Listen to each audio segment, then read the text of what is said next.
Olybrius et anniversaire, chapitre 2. C'était par un beau jour de printemps, pas un de ces jours pourris où il pleut tout le temps et où vous êtes obligé de vous battre pour vous faire une petite place sous le préau, serré comme une sardine dans une boîte de thon petit navire au milieu des grands requins blancs, ceux du CM2.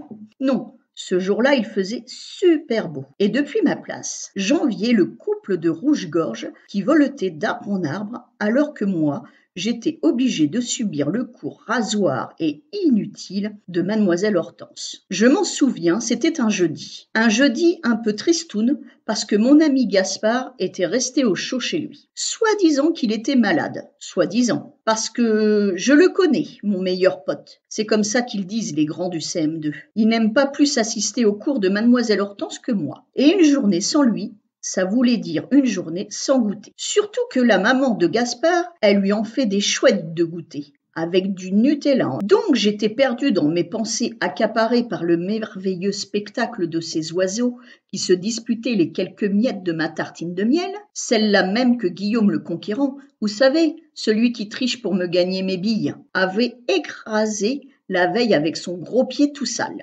lorsqu'anniversaire entra dans la classe. Mademoiselle Hortense fit sans doute sa présentation auprès de mes camarades, mais je n'y prêtais pas attention. Et puis, la chaise à côté de moi se mit à bouger et à crisser sur le parquet aussi fatiguée que moi. Je détournai mon regard de la fenêtre et que vis-je ? Une fille qui était en train de squatter la place de mon meilleur ami. Monsieur Bruce, au cas où vous n'auriez pas saisi ce que je viens de dire il y a moins d'une minute à l'ensemble de la classe, mademoiselle Verser vient rejoindre nos rangs pour le reste de l'année scolaire. Et comme monsieur Gasparcho est pour l'heure absent, j'ai pensé que vous ne verriez aucun inconvénient à ce que notre nouvelle élève s'installe à son pupitre en attendant son retour. Aurais-je tort ? Quand elle vous parle comme ça, mademoiselle Hortense, et qu'elle vous pose ce genre de questions qui n'en est pas vraiment une, vous n'avez pas d'autre choix que celui de vous faire tout petit. Ce qui, pour moi, n'était pas bien difficile, vu que j'étais déjà petit. La fillette avait du mal à s'asseoir avec son espèce de canne blanche. On aurait dit une vieille qui n'arrivait pas à viser son siège, sauf qu'elle était nettement plus jolie. Je voulus l'aider, mais elle ne le prit pas très bien. Fiche-moi la paix, je peux très bien me débrouiller toute seule. Mon œil, ouais.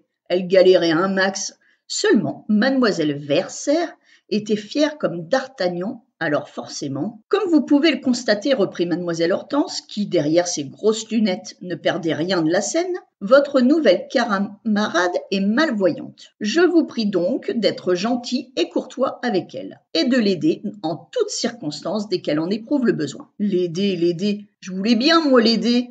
C'était elle qui ne voulait pas de mon aide. Nous étions enfin assis l'un à côté de l'autre, je n'osais plus bouger. J'étais comme hypnotisée par sa beauté. Elle avait les cheveux mi-longs, blonds, comme du miel d'acacia, et les yeux couleur flaque d'eau. Mais pas une flaque d'eau boueuse parce qu'on aurait sauté à pieds joints dedans après avoir piétiné la terre du jardin de monsieur Moulineau. Non, une belle flaque d'eau lumineuse que le soleil lécherait après la pluie et dans laquelle se reflèterait le gris des nuages tachetés de bleu ciel. Ouais, ils étaient comme ça, les yeux d'anniversaire. Deux splendeurs qui habillaient son visage. Deux splendeurs qui ne lui permettaient pas de voir. « Comment tu t'appelles » me demanda-t-elle. « Olybrius. » C'est bizarre comme nom, ça. Olybrius. Mon vrai prénom, c'est Olivier. Sauf qu'il y a belle lurette qu'on ne m'appelle plus comme ça. Moi, c'est Annie Verser. Officiellement Anne-Marie Verser. Mais le premier qui m'appelle comme ça, je lui colle mon poing sur le nez. Comment tu ferais pour lui coller ton poing sur le nez, Auguste, puisque tu ne peux pas voir où il se trouve son nez? Nous nous mîmes à rire bruyamment. Et ça n'a pas plu du tout à mademoiselle Hortense qui n'avait rien de la rigolote de service. Monsieur Olybrius, pouvez-vous énoncer à l'ensemble de vos camarades la teneur de mon propos? C'était comme si on m'avait parlé en chinois ou en péruvien et je ne sus que répondre. La teneur de quoi?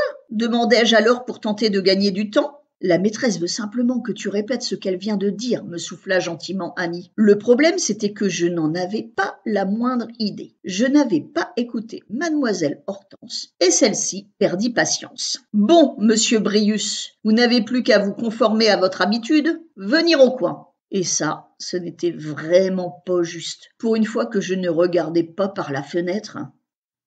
À demain pour le 3e chapitre.